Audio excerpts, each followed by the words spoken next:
안녕하십니까. 신의 없는 세상, 오늘 6강 하겠습니다. 6강 제목이 무신론을 껴안다입니다. 토마시 할리크입니다. 이 책은 두 사람이 함께 섰다고 말씀드렸죠. 공저입니다.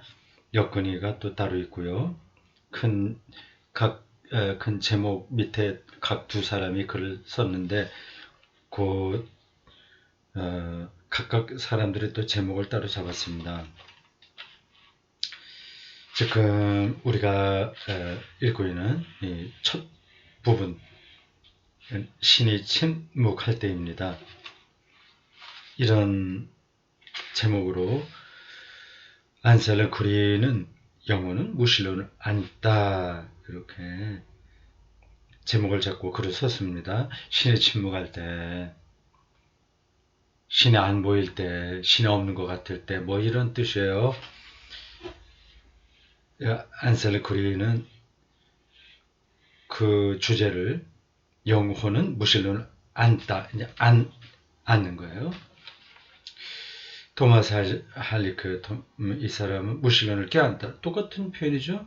무신론을 안다, 무신론을 껴안다.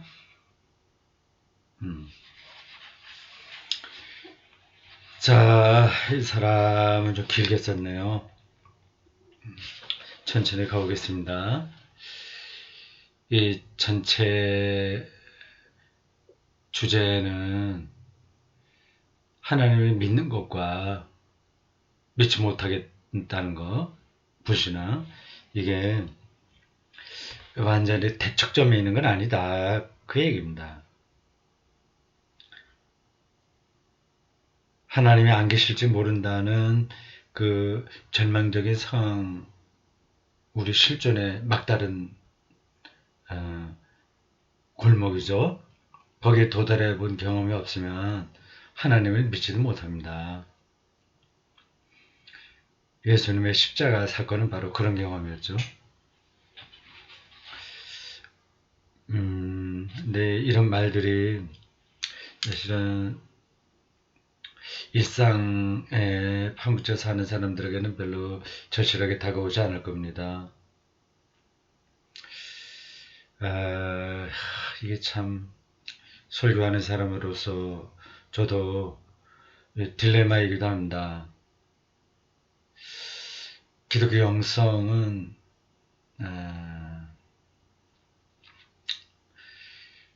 그냥 예수 믿고 착하게 잘 살고 모범적으로 살고 또 복 받고 그래서 죽어서 천당 간다, 이건 아니거든요.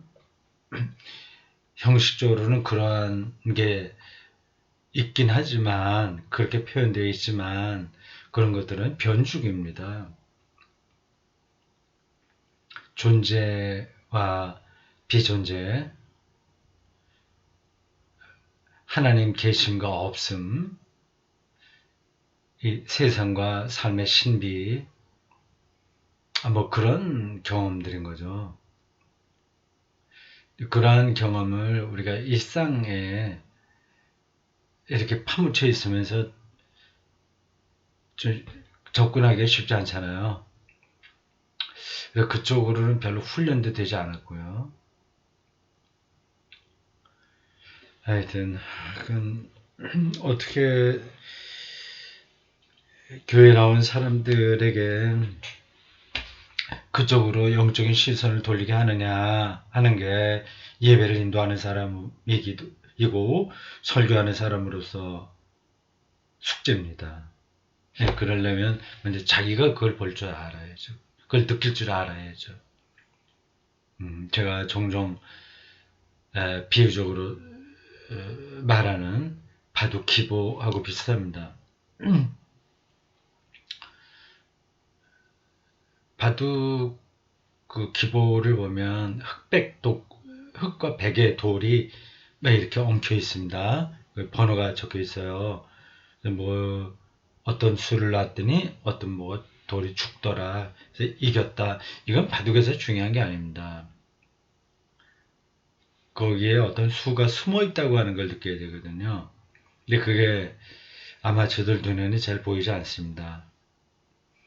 이 세계에 하나님이 어떻게 숨어 있냐, 하나님 나라가 어떻게 은폐 방식으로 우리에게 가까이 왔냐 하는 것들을 눈여겨보고 느낄 수 있어야 되는데, 이게 쉬운 일이 아닙니다. 저 지난 나를 돌아보더라도 그게 얼핏이라도 보이는 게 그렇게 처음부터 그렇게 된 건 아니었어요. 신학교 가더라도 뭐 뭣도 모르고 갑니다. 신학 공부라고 하는 것도 선생님들에게서 그런 것들을 엿볼 수 있는 훈련을 받아야 되는 건데 그 기회가 별로 없어요. 신학교 선생님들도 사실은 그게 뭔지를 잘 종잡지 못합니다. 자, 어디 가봅시다. 그게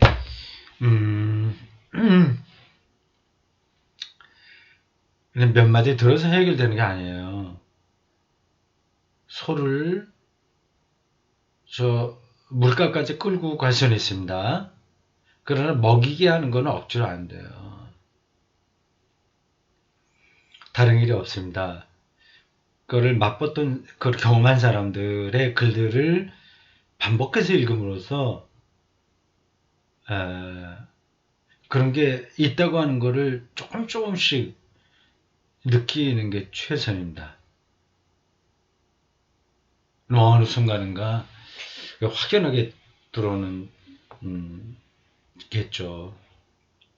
그러니까 뭐 그렇게 될 수도 있고 안 될 수도 있는데 되기를 희망하는 마음으로 가야 되지 않겠습니까? 그렇게 되지 않는다고 하더라도 삶이 불행한 건 아니에요. 그냥 대충 살아도 됩니다. 그러나 기독교 신앙의 중심으로는 들어가지 못하는 거죠. 무신론을 껴안다. 뭐라고 얘기하는지 기대가 됩니다. 뭐 답은 우리가 알아야 되죠. 무신론을 배척하는 게 아니다. 무신론이라고 하는 것이 무조건 신을 부정하는 게 아니다. 신을 끝까지 쫓아가 보니까 거기에는 이제 우리가 생각했던 그 신이 아니거든요. 그 경험은. 그러니까 없는 거 아니야. 이런 생각을 하게 되는 거죠. 그러니까 무신론은 신을 부정하는 게 아니라 다른 신을 찾는 거죠.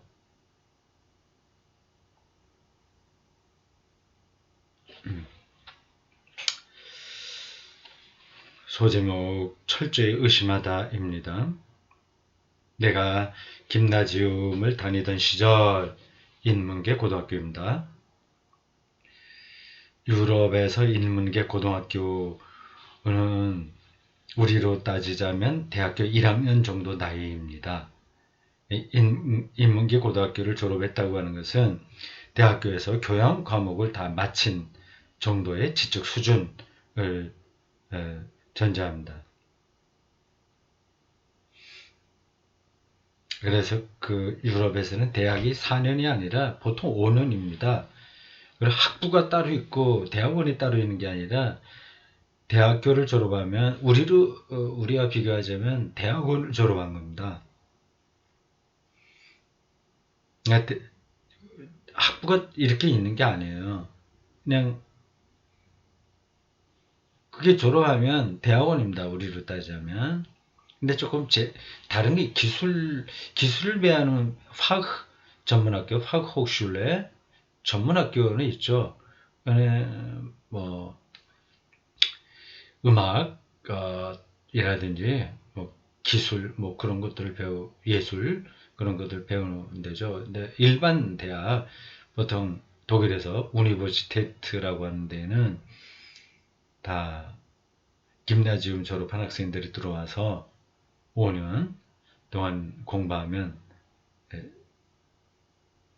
대학원 우리로 말하자면 그렇게 졸업하는 겁니다. 좀 더 공부하고 싶은 학생들은 곧바로 이제 박사 과정이 또 따로 없어요. 미국하고 다릅니다.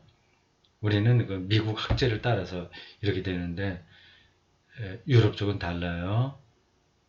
박사 논문 지도할 교수를 선택해서 그게 허락이 되면 코스웍이 따로 없고 그냥 논문만 쓰면 박사학위를 받습니다. 그래서 젊은 나이에 박사학위 받는 친구들이 많죠. 20대 중반. 공부한다 하면 되게 다 20대 중반에 박사학위를 받습니다. 김나지움을 다니던 시절 체코슬로바키아에서는 무신론이 국교로 여겨졌다. 공산주의니까 당연하죠. 보통 16살에는 외부에서 제시되고 강요된 모든 진리를 의심한다. 사춘기를 바로 지날 때 그때죠. 이 정신이 폭발적으로 발전할 때입니다. 그때가 정말 중요해요. 그때 교육을 잘 받아야 됩니다.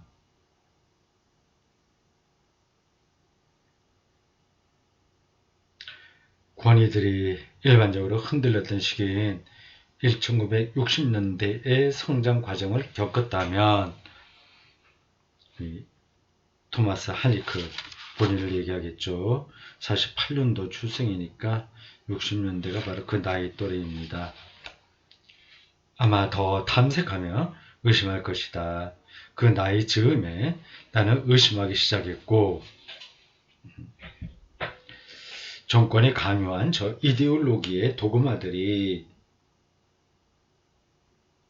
공산주의 이데올로기죠. 내 의심의 대상이 되는 건 불가피했다. 길고 구불구불한 길의 끝에서 나는 그리스도교 신앙에 이르기까지 철저히 의심했다.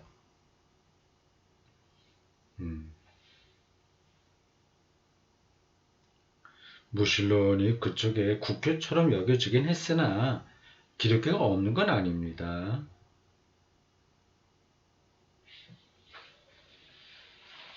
불이익을 많이 받았겠죠. 교리서의 전형적인 신존재 증명들은 이 길에서 내게 별 도움이 되지 못했고 신존재 증명은 불가능합니다. 그거는 바둑으로 치자면 정석풀이죠. 정석, 공식을 아는 거죠. 그걸로 정석을 공부했다고 해서 바둑의 높은 단계에 올라가지 못합니다. 그 증명들 중 어느 하나도 그다지 설득력이 있어 보이지 않았다. 그런데 어느 날 나는 무신론과 무신론자들의 존재가 한 인간을 신에 대한 생각으로 데려가고 결국은 신앙의 문턱으로도 이끌 수 있다는 데에 관심이 생겼다. 좀 특이하네요. 무신론을 통해서 신을 향한 문턱을 넘는다 그 얘기죠. 네. 신은 존재하고 있고 그 신이 모든 것을 또한 무신론자들도 창조했다는 가설을 잠시 허용한다면 신은 배포가 큰 도량에 비해 달리 말하자면 유머 감각에 대해서도 나의 경탄과 믿음을 받아 마땅하다. 뭐 경탄을 받는 건 맞는 표현인데 믿음을 받는다고 하는 거는 자연스럽지 못한 표현이네요. 하여튼 무슨 뜻인지는 알겠습니다. 신이 인간을 창조했고 자유를 선사했다면 그리고 신이 그 자유를 매우 존중하여 인간이 그 자유로 신을 거역할 수 있고 심지어 부정할 것임을 알았음에도 자유를 부여했다면 그렇다면 나는 그런 신을 높이 평가할 수 있다. 이로써 신이 인간에 대한 자신의 신뢰를 표현했다면 신 역시 나의 신뢰를 요구할 권리가 있다. 10대 중후반에 중반 넘어가면서 토마스 할리크가 이런 사유를 경험한 거죠. 좀 조숙한 겁니다. 보통 청소년들은 뭐 하여튼 그렇게 새로운 사유로 깊이 빠져들긴 하는데 이런 논리까지 가기는 쉽지 않죠. 세상에 무신론자와 무신론이 존재한다면 그 세상에서는 두 번째 가능성, 그러니까 신앙도 존재해야 한다. 이런 논리네요. 무신론도 자기에게 설득력이 있는 건 아니니까. 그러면 그 대척점에 서 있는 신앙도 또 우리는 그 개연성을 닫아두지 말아야 된다는 얘기죠. 그렇지 않으면 무신론적 부정에서 어떤 의미도 생겨나지 않을 것이다. 세상은 아주 다채롭고 복잡하고 양가적이며 어떤 사람에게 도움이 되면 어떤 사람에게는 피해가 되는 시골의 세상에 돌아가죠. 심지어 코로나 바이러스 때문에 많은 사람들이 고통을 당하고 목숨 잃기도 하는데 그 때문에 돈 버는 사람들도 있어요. 이름이 나는 사람들도 있어요. 따라서 신앙과 무신론의 관점들을 포함하여 많은 해석을 허용한다. 그만큼 세상이 다층적이다. 그 뜻입니다. 인간은 결정을 내려야 된다. 그렇게 하는 것이 좋다. 단 하나의 해석만을 허용하는 단순하고 명백한 세상에서 산다면 나는 틀림없이 지루할 것이고 그런 세상에 들어가는 입장권을 반납하고 싶은 유혹에 사로잡힐 것이다. 그 당시의 삶에 대한 나의 기쁨, 이 다채로운 세계에 대한 감사, 아주 다채롭죠. 바이러스, 박테리아로부터 시작해서 코끼리까지 온통 생명체에도 아주 다양하고 끝이 없습니다. 이를 말할 수 없어요. 어떤 사물이 존재한다는 것 자체가 신비로운 거죠. 이 컵이 하나 있다면, 컵이 있다면, 이 컵을 제가 이 책상 위에 놓지 않습니까? 그러면 이 컵을 놓는 그 자리에는 무가 있는 거예요, 무. 뭐가 없음이 있어야 되죠. 거기에 만약에 책이 있다면, 책이 이렇게 서 있다면, 그럼 거기다가 제가 컵은 놓지 못하는 거예요. 이게, 좀 딱 맞는 얘기는 아닌데, 최근에 제가 어떤 책을 읽다가, 생각이 나서 하는 거예요. 어떤 것이 존재한다고 하는 것은 거기에 어떤 게 존재하지 않는다. 이제 무가 있다. 그러니까 무가 모든 세계의 존재의 근거다. 그 얘기입니다. 그러니까 하나님이 세상을 무로부터 창조했다는 말은 바로 그걸 가리킨다 하는 거죠. 거기에 얽힌 이거저거 다른 이야기도 많은데 지금 제가 드리려고 하는 거는 이렇게 이 세계가 우리의 눈앞에 보는 것처럼으로만 다 해명이 가능한 단순한 게 아니라는 얘기입니다. 이제 그 깊이를 아는 사람들은 이제 전문적으로 얘기하면 그 학자가 되는 거고요. 전문가가 되는 거고 그렇지 않더라도 영혼이 맑은 사람들은 그걸 봅니다.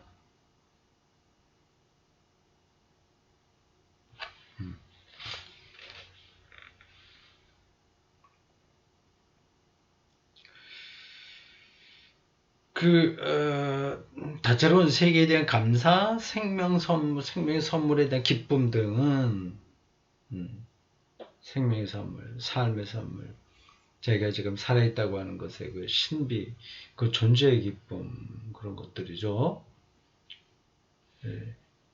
저의 몸을 구성하고 있는 거나 생각이나 이런 것도 다 빅뱅과의 그 연결이 다 되는 거죠. 빅뱅이 없었다면 나도 없는 거죠. 그때 아주 짧은 시간에 폭발했던 많은 우주의 먼지들 그런 것들이 어떤 기기 묘묘한 어떤 방식을 통해서 지금 내 몸을 또 이루고 있는 거 아니겠습니까? 이게 그 커다란 거의 무한대 거미줄 같은데 제가 아주 작은 토막으로 있는데 그건 그만큼 하찮다는 게 아니라 우주 전체의 무게를 가지고 있다고 하는 거니까 소중하다는 뜻입니다.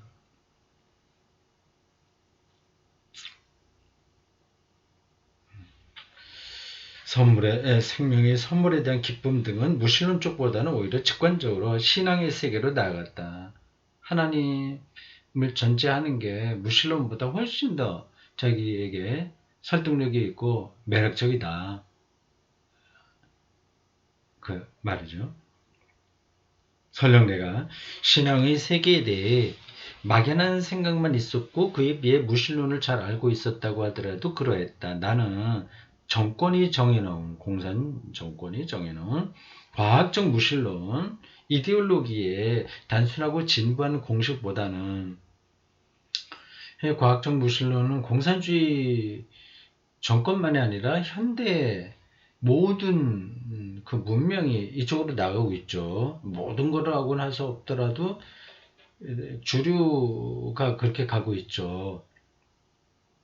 그 종교를 폄하하고 참 그거는 딱한 거예요. 뭐 제가 종교인이고 신학자이기 때문에 기분 나빠서 그런 게 아니라 좀 알고 비판해야 되거든요. 근데 자기들에게 그냥 현상적으로 나타난 그 종교 모습을 보고 다 그 근본적으로 잘못됐다 이렇게 말하면 좀 우스운 거 아니겠습니까? 예를 들자면 그 승려들이 뭐 도박도 하더라 그런 거 보고서 불교는 이건 다 결국 이런 거에 불과하다 이렇게 내가 비판하면 좀 우스운 거 아니겠습니까? 그 비판을 할 수 있지만 학자라고 한다면 현상적으로 나타나는 것으로 그 본질 자체를 부정하면 안 되고 일단 불교의 본질을 이해해야죠. 그리고 말할 거 있으면 하면 되는데 자기가 실질적으로 접촉해서 경험한 그 얄팍한 그 정보를 근거로 해서 만들어진 신이라느니 등등 하면서 기독교가 역사의 모든 악의 근원인 것처럼 이렇게 희화화하고 냉소적으로 바라보는 과학자들 제법이죠. 좀 그건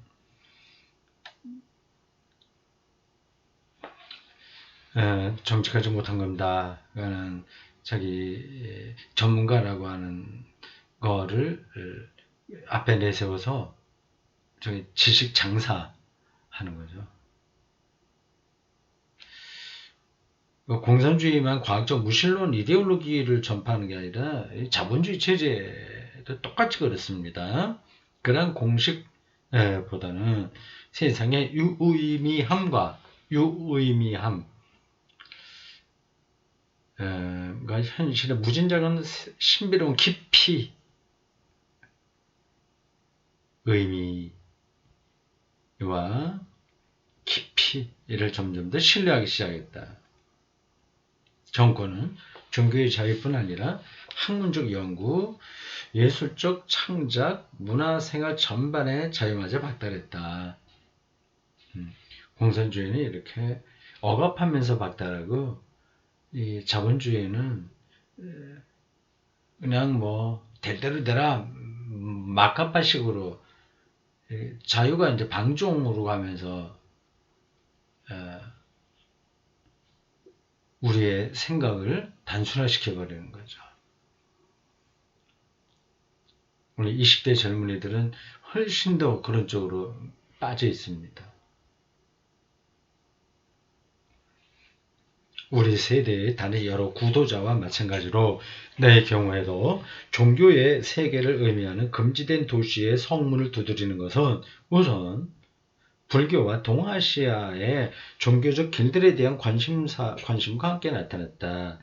그렇죠. 불교 이런 것들은 굉장히 실존적입니다. 철학적이에요. 그러니까 종교성이 강한 거죠. 하시디즘에는 하시디즘 유대교 신비주의죠. 제가 그렇게 알고 있는데 하시디즘에는 자기 집 문지방 아래에 보물을 찾으려면 흔히 먼저 멀리 길을 떠나야 한다는 아름다운 이야기가 있다. 굉장히 지혜로운 이야기 모음집이죠. 유대교 신비주의로 제가 압니다. 하시디즘. 아주 나중 일이지만 나는 그리스도교로 개종하기 전에 몇 년 동안 선이나 요가, 선요, 선성 불교에서 하는 선 닦는 거, 선이나 요가를 수행했던 사람들을 교회로 맞아들였다. 이게 무슨 말이에요? 개종하기 전에 뭐 어떻게 연결돼서 하는 건가? 자기가 교회로 맞아들였다고 하면 기독교로 개종하기 전에도 교회 책임자로 살았다는 건가? 그 뭔지 조금 앞뒤가 맞지 않는 얘기 같아요. 좀 뭐 다른 걸 얘기하려고 하는지 모르겠습니다. 그때 나는 아니 그리스도 개종하기 전에 어쨌든 이 선이나 요가를 했던 사람들과 좀 이렇게 가까이 지냈다 그 뜻이겠죠? 그때 나는 그들이 그 모색의 시기에 악마의 낙인을 찍게 할 마음이 결코 없었다. 그들이 모색의 시기에 악마의 낙인을 찍게.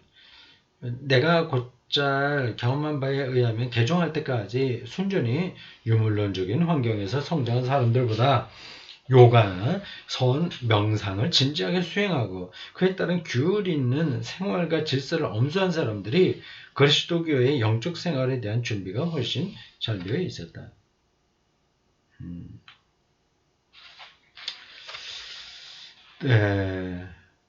자기 생각의 이 변화가 어떻게 일어났냐 하는 그 과정을 설명하고 있습니다. 그러니까 무신론을 들어가 보니까 오히려 그게 하나님에게 이르는 길이었다. 근데 기독교를 완전히 개종하기 전에 그래도 종교적 관심이 이 동양 신비주의, 불교 이런 데 있었다. 뭐 그 말로 보입니다. 두 번째 제목 매력입니다. 나는 한동안 불교에 심취했던 적이 있다. 그러다가 아버지의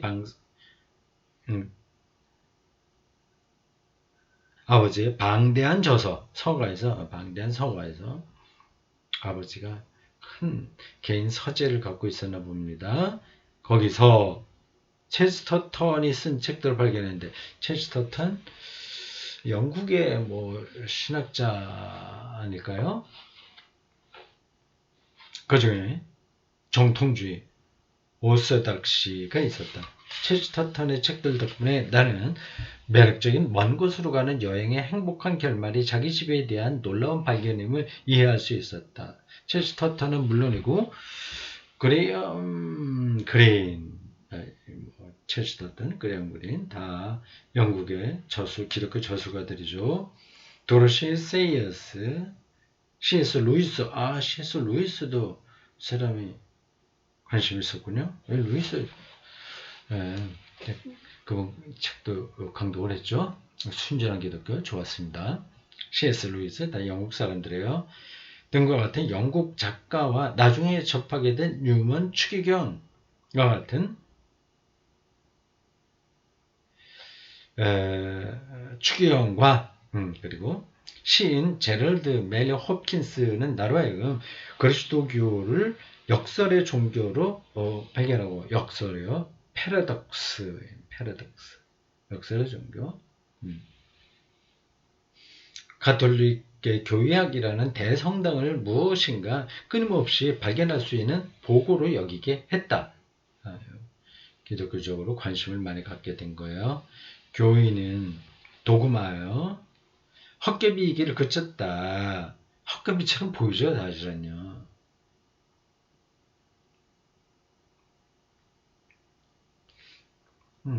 예수 그리스도의 이름으로 세례를 받고 우리는 죄로부터 의로움을 받았다. 이런 게 교이거든요. 교리요. 그게 말이 되나요? 눈에 보이지도 않는데. 그러니까 헛개비같이 보입니다. 근데 그거를 극복하는 거죠. 이 사람이. 나는 시간이 갈수록 교의를 더 이상 경직의 상직이자 자유로운 사고의 방해물로 인식할 수 없었다. 그보다는 교의를 극적 발전의 결실로 이해하고, 그 당연하죠. 교회는 대단히 다이나믹한 신앙과 불신앙의 논쟁과 경험을 통해서 나온 거거든요. 그런 결실이거든요. 알면 그건 다이나믹합니다. 교회와 그리스도교 발전의 역사 속으로 들어가는 나들이를 매력적인 지적 모험으로 바라볼 수 있었다. 예, 신학교에서 교리사를 공부하는데 굉장히 중요한 공부입니다. 이걸 좀 철저하게 해야 되는데, 신학교 커리큘럼도 그렇고, 가르치는 교수들도 그렇고, 조금 더 기독교에 밀착하는 어떤 공부가 이루어져야 되겠어요. 지금은, 목사 자격증을 따는 정도에 불과합니다. 신학적 사유와 마인드를 배우지 못하고 졸업을 합니다. 돌아보니 영국 가톨릭 교회와의 만남은 다행스러운 섭리였던 것 같다. 영국에서 소위 가톨릭 교회에는 체코에서 이제 여러 세대에 걸쳐 사람들이 교회와 종교를 싫어하게 만든 오스트리아 헝가리 가톨릭 교회의 의기양양한 개선주의가 없었기 때문이다. 개선주의가 승리주의죠.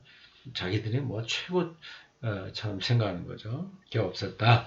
체스터턴은 일상에 사소하지만 중요한 일들을 찾아내는 언제나 놀라운 발견자, 겉으로 당연해 보이는 근대의 견해와 편견을 꼬집는 날카로운 논객이자 반어적 비평가했다. 나는 그의 유머도 높이 평가했다. 그의 유머를 항상 영적인 건강과 건전한 영성을 확실히 보여주는 표현으로 생각했다. 가톨릭 교회는 나를 우선 미학적으로 끌어당겼다. 미적인 아름다움을 찾는 학문이거든요. 미학. 예. 하나님이 세상 아름답게 창조하셨으니까 미학은 그런 신앙에서도 어긋나는 게 아닙니다. 단조로운 잿빛이고 밋밋하게 진부한 사회주의 리얼리즘 시대에 사회주의 리얼리즘 이런 개념들을 조금씩 이제 가까이 느끼게 되면 책 읽기의 즐거움도 더 풍부해집니다. 사회주의 리얼리즘 두 단어가 결합됐죠. 사회주의와 소셜리즘과 리얼리즘, 사실주의. 이 사회에 나타나는 현상들만 절대적인 가치가 있는 것으로 보려는 사조입니다. 그게 사회주의 리얼리즘이죠. 시대의 프라하에서 공산주의는 다 그렇습니다. 종교음악과 교회 건축은 공산주의 교과서에서 어둠의 시간으로 묘사된 과거에 대한 간과할 수 없는 기억이었다.